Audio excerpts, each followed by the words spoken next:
Let's begin the program with Fitch Ratings downgrading Nigeria's long-term foreign currency issuer default rating to B from B+ with a negative outlook. The global rating firm cites the country's precarious monetary and exchange rate policy setting and lack of fiscal buffers as the reason for the downgrade. According to Fitch, the downgrade and negative outlook reflects the aggravation of ongoing pressures on Nigeria's external finances following the recent slump in oil prices and the COVID-19 pandemic shock. Fitch projects the general government deficit will widen to 5.8% of GDP in 2020 from 3.8% in 2019. The ratings agency also expects the pandemic shock to push the Nigerian economy into recession, with GDP contracting by 1% in 2020. Fitch expects GDP to bounce back by 4.4% in 2021, assuming a gradual normalization of economic activity and stable oil production. Well, let's hit the markets now, starting from here in Africa, where all the numbers are in the green at intraday. The Nigerian All-Share Index was up 0.46%, while the South African index was also 2.37% positive at intraday. In Egypt, the EGX30 was 1% higher, also at intraday. The Kenya closed 1.46% positive on Friday. Well, it's the same story in the Middle East, where the Gulf markets with track were also looking good at intraday. In Abu Dhabi, the index was up 0.57%, while the Dubai FM was also 1.26% positive. In Qatar, the index was 2.62% positive, also at about midday Nigerian time, and the Saudi Tadawul was 1.61% in the green.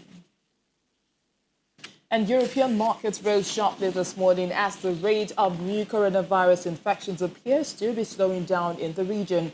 Conrad Bosin is standing by from the Frankfurt Stock Exchange to tell us what stories are driving today's markets. Good afternoon, Conrad. It's good to see you again. Good to see you, BC. Thanks for having me back on Channels TV. Well, while European citizens remain under a lockdown, governments are discussing how to manage the cost. Corona bonds could be a possible solution, and bonds issued by the European Union or by the members of the common currency, which is the euro. Why is this topic contentious?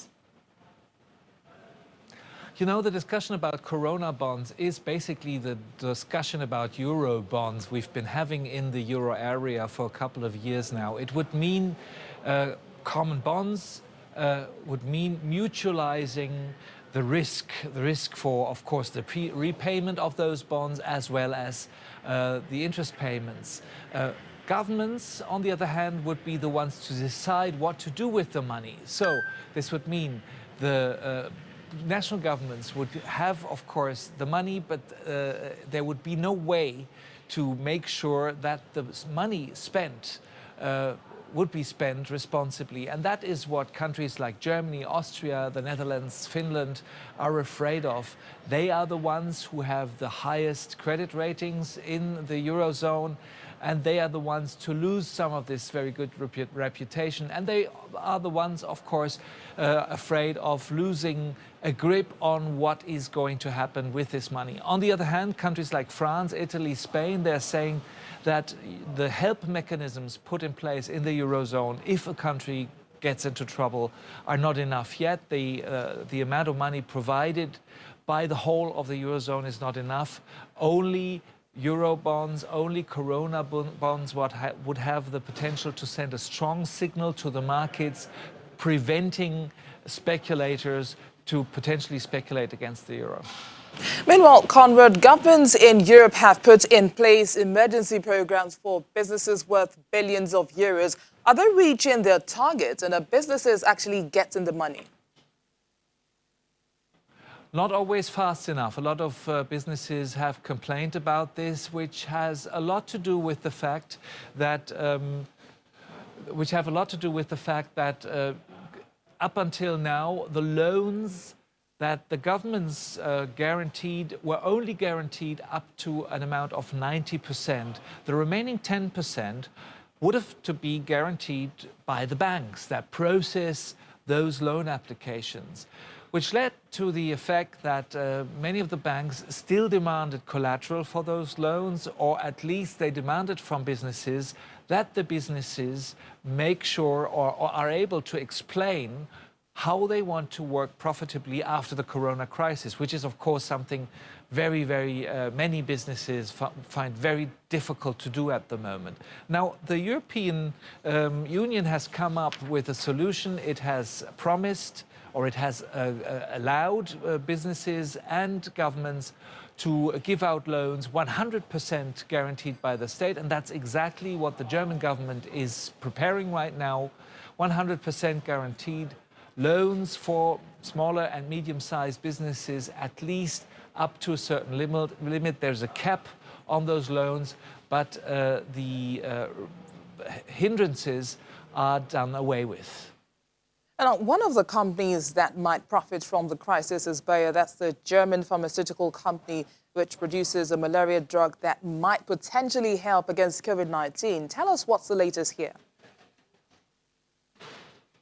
Well, the malaria drug is called chloroquine, or Risocin. That's the name of the product that Bayer is marketing. It's a malaria medication. But last week, doctors in China reported that the drug was effective in helping coronavirus patients who were mildly ill to recover. Also, a big fan of this medication is Donald Trump, the US president. The US Federal Administration has stockpiled and purchased 29 million doses of chloroquine. This weekend, Donald Trump argued that America should use the medication more quickly, despite the fact that it has not been approved by the Food and Drug Administration in the United States.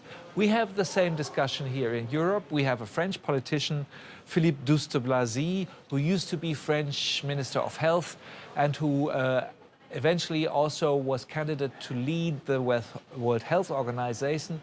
Douste-Blazy came out with a petition urging the more generalized use of chloroquine, and he already has gained 180,000 signatures of medical professionals for his petition. All right, Conrad, thanks for this update. We'll see you again tomorrow, and please remember to stay safe.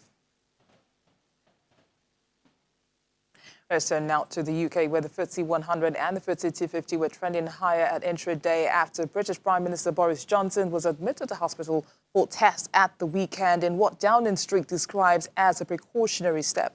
Let's cross over to our London studio now, where Juliana Olayinka is standing by to tell us what's driving the markets today. Good afternoon, Juliana. How are you doing today? Good afternoon, Vissy. I'm great, thank you. So it's intraday. Tell us how the market numbers are trading, the Queen's speech and the PM's state of health.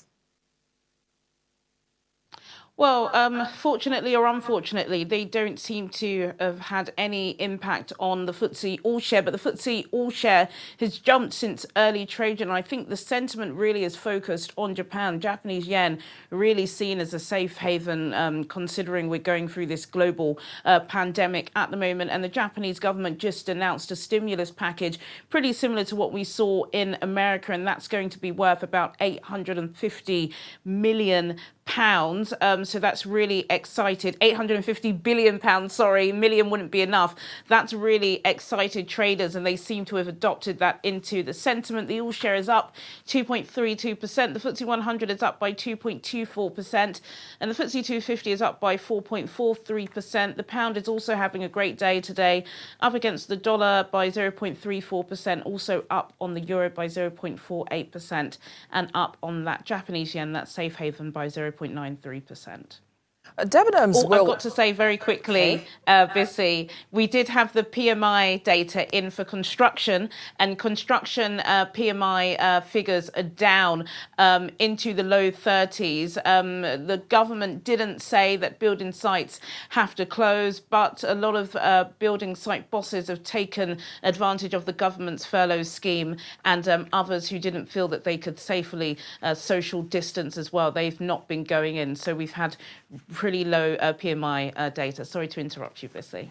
Hi, Juliana. So let's talk about Debenhams now, which will file for administration after the coronavirus lockdown forced us to shut its shops across the UK. Why is Debenhams taking this step at this time? Well, Bissy, Debenhams, like most other major department stores in the UK, they've really struggled. We saw last year that was the worst year in record for the British High Street, and records started about 25 years ago. Debenhams are really competing in a very competitive market, and as you said, all 122 of their stores are closed. What they've done is they have signalled that they will be filing administration, so they've jumped into this legal loophole. So over the next 10 days, creditors who have been knocking on their door won't be able basically to close their doors because they are still trading online. So within the next 10 days, Debenhams are going to be scrambling around trying to get a rescue deal, which some people think there's no chance in hell that they will get that. They've got about 22,000 employees. All of them are going to be on the furlough job retention scheme at the moment. And they have actually been going, would you believe it, for 242 years. So it's definitely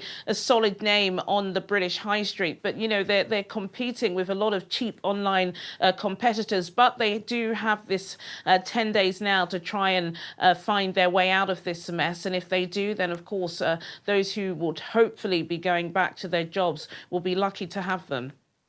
All right, Juliana, just before I let you go now, more company bosses have agreed to take pay cuts as firms continue to suspend thousands of staff and slash wages. How is this being digested?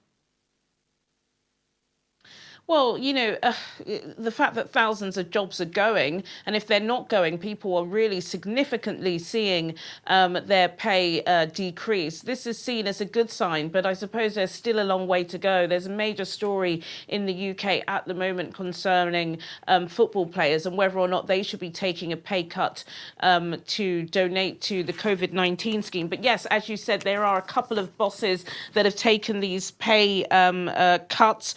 First of all, the restaurant group Wagamama and Garfunkel's, their CEO has agreed to take a 40% pay cut.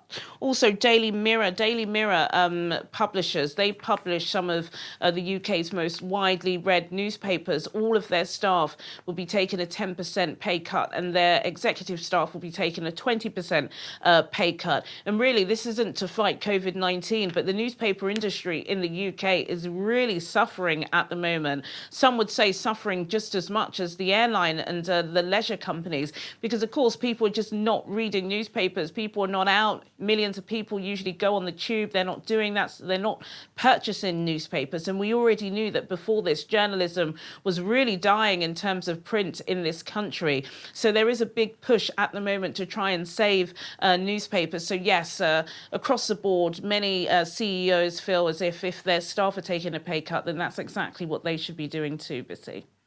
Thank you, Juliana. We'll see you again tomorrow. Thank you. Rose on Monday, with Japan's Nikkei 225 rising 4.24%, closing at 18,576.3, as shares of index heavyweight SoftBank Group saw at 7.61%.